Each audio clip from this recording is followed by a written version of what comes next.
आपण काही केसेस अशा बघितलेल्या आहे की नाही डॉक्टर मला असंच पाहिजे, मला आय वॉन्ट दिस मच लॉंगेटिव्हिटी, आणि मग मी काय करायला हवं?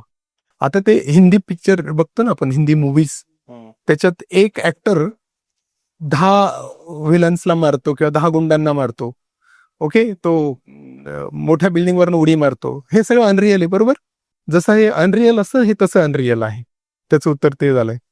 ते मुळीच तसं रिअल नसतं. Okay, and sexual activity is in your mind, it's not in your genitals.